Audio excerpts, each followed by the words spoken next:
Après, pendant 2 mois, je n'ai pas pu voir mes enfants. Pour ma dernière, comme je vous le dis, elle était tombée dans une famille d'accueil intègre, donc elle m'a donné des nouvelles malgré toutes les suspensions. Et pour ma première, j'ai eu 0 nouvelles, 0 photo. Pour la plus grande, pour la plus grande. Exactement. Raconte-nous ce que tu nous as dit tout à l'heure dehors, sans caméra, oui. Ça, exactement. Parce que ça m'a fait, ça m'a glacé le dos. Je n'ai eu aucune nouvelle de mon enfant. Je pensais qu'on avait tué ma fille, qu'on l'avait cachée, qu'on voulait pas me le dire. Je restais de moi avec la peur au ventre, à pleurer et à harceler tout le monde, à les supplier d'avoir des nouvelles de mon enfant, même si c'était qu'une photo sans légende. Et au mois d'avril 2024, je me rends en visite médiatisée de nouveau, par chance. Enfin, je ne sais pas si je veux dire de la chance au final. C'était plus la référente ASE qui encadrait les visites, c'était des TISF qui n'avaient strictement rien à voir avec la famille d'accueil, qui n'avaient strictement rien à voir avec l'aide sociale à l'enfance de la Haute-Marne, en tout cas qui n'avaient pas de lien avec la référente ASE. Et quand je vais pour prendre mon enfant dans mes bras, elle me exprime qu'elle est très douloureuse. J'ai compris qu'il y avait quelque chose qui n'allait pas. Elle m'explique aussi qu'elle est enfant de varicelle, donc je comprends qu'elle n'a pas été à l'école encore une fois pendant plusieurs jours. À moi, ça m'aurait été reproché, même pour une simple varicelle, je tiens à le préciser. Par réflexe, comme tout parent, j'ai soulevé le pull de mon enfant. Et là, j'ai vu le corps tuméfié de ma fille avec plus d'une dizaine d'échymoses. Je ne vous parle pas d'hématomes, je vous parle d'échymoses. Surtout le corps en relief. En outre, sur le flanc, certains d'entre vous dans cette pièce ont pu voir les photos qui ont pu constater. Je demande donc à ma fille si elle m'autorise à prendre des photos de son corps, ce qu'elle accepte bien évidemment, tremblotante de ses jambes, en me suppliant de ne pas prévenir ses assistantes familiaux que j'avais eu connaissance de ses bleus, parce que sinon elle allait être encore punie d'avoir parlé. L'intérieur de ses cuisses était rempli de bleus. J'ai compris à ce moment-là qu'il y avait quelque chose. J'ai donc directement après cette visite été déposé plainte auprès de la gendarmerie de mon secteur, donc à Pithiviers dans le 45, dans le Loiret, où j'ai demandé qu'il y avait une UMJ, donc pour ceux qui ne connaissent pas ce que c'est une unité médico-judiciaire de mise en place, parce que je voulais vérifier que mon enfant n'avait pas subi autre que de la violence physique et de la violence psychologique. Je voulais m'assurer qu'elle n'avait pas subi de la violence sexuelle, car il ne faut pas oublier que plusieurs mois avant, elle s'était plainte de bisous sur la bouche, ce qui peut laisser penser, au vu des bleus, qu'il s'est passé quelque chose de grave. Cette UMJ m'a été refusée, je cite, parce que ma fille a vu 2 médecins différents de l'aide sociale à l'enfance du 45, du Loiret, qui a attesté, qui a avéré la maltraitance de mon enfant, car oui, 1 mois après, ma fille portait encore les échymoses sur son corps. Vous imaginez, il n'y a eu aucune retenue dans la violence des coups. Ma fille a pu signifier qu'un jour, elle était allongée au sol, que mamie l'a rouée. Oui. Les échymoses ou les bleus qu'elle a, votre fille, elle vous expliquait d'où ils viennent? Oui, justement, elle a pu expliquer au médecin, bien évidemment, c'est pas moi qui l'ai expliqué, donc ce qui fait encore plus de poids. Hein, on ne peut pas dire que j'ai manipulé mon enfant, vu qu'elle a vu un médecin de l'aide sociale à l'enfance du Loiret, que je ne connais pas, qui n'a jamais été en contact avec moi, qui ne connaît pas ma vie, ni mon histoire, ni celle de mon enfant. Elle a pu dire qu'un jour, elle était au sol, que mamie, donc son assistante familiale, je précise, l'a rouée de coups de pied, et que même si papy était méchant avec elle, ce jour-là, elle avait tellement peur, ça lui faisait tellement bizarre dans sa tête, que papy l'a tirée par le bras pour que mamie s'arrête, qu'elle ne comprenait pas quelle bêtise elle avait fait. Si c'était elle qui était méchante, pour mériter ça. Elle a pu signifier avoir été étranglée à plusieurs reprises, que ceci était comme un jeu.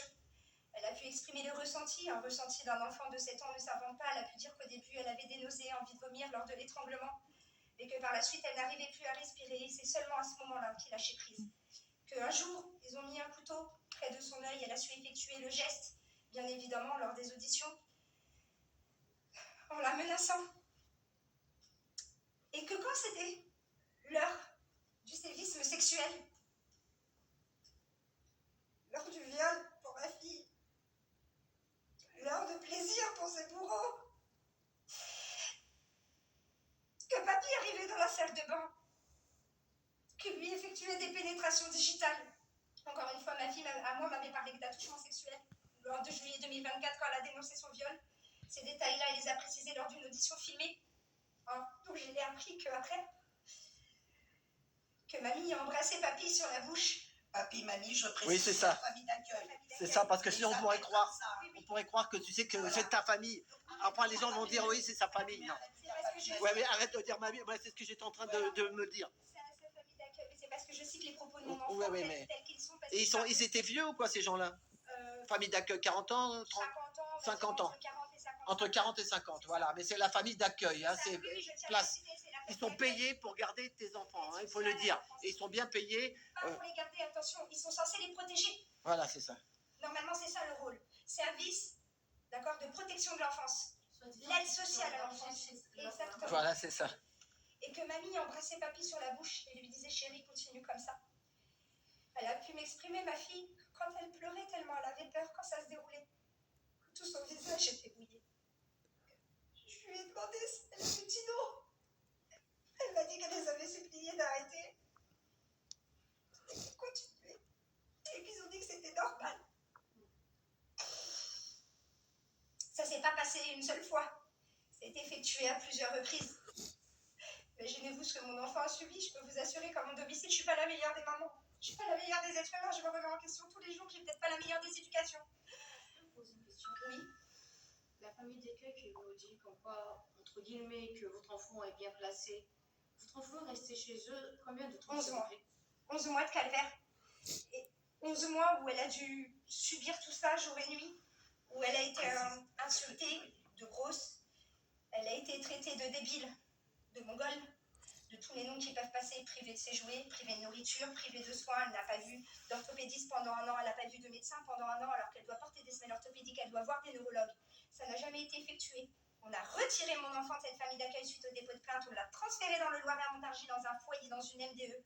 Faute de professionnels, parce que les éducateurs sont gentils avec mon enfant, hein, mais faute de professionnels qui impactent évidemment sur la vigilance et la sécurité de nos enfants, sur la protection de nos enfants. Un garçon a pu s'introduire dans la chambre de ma fille. Et ce garçon-là, sur l'une des vidéos que j'ai en ma possession, que ma fille m'a transmise, a demandé des bisous, je cite, excusez-moi pour la vulgarité, c'est les termes de cette vidéo, des bisous sur la bite. Dans une chambre où ma fille est censée se sentir sécurisée, il a environ entre 8 et 10 ans, pour pas dire de bêtises. Je n'en veux pas à ce petit garçon qui potentiellement a vécu des traumatismes. Ils étaient victimes, voilà, c'est ça. J'en veux en fait à l'organisation, à la logistique de cette maison d'enfance, hein, qui n'est pas censée accepter et tolérer que les enfants soient mixtes dans des chambres où ils sont censés être sécurisés et leur intimité préservée. À ce moment-là, j'ai demandé un retour à domicile, j'ai été conciliante par le biais d'un placement à domicile si tout le monde avait besoin d'être assuré parce que ma porte peut être ouverte à tout moment, je n'ai rien à me reprocher.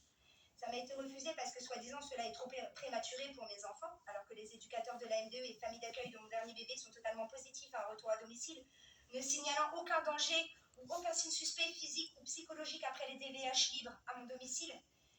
Hein, parce que mon enfant a besoin d'un suivi psychologique, mais depuis le 7 mai 2024, arrivé dans le Loiret, aucun rendez-vous psychologue a été mis en place malgré tous les sévices subis par mon enfant.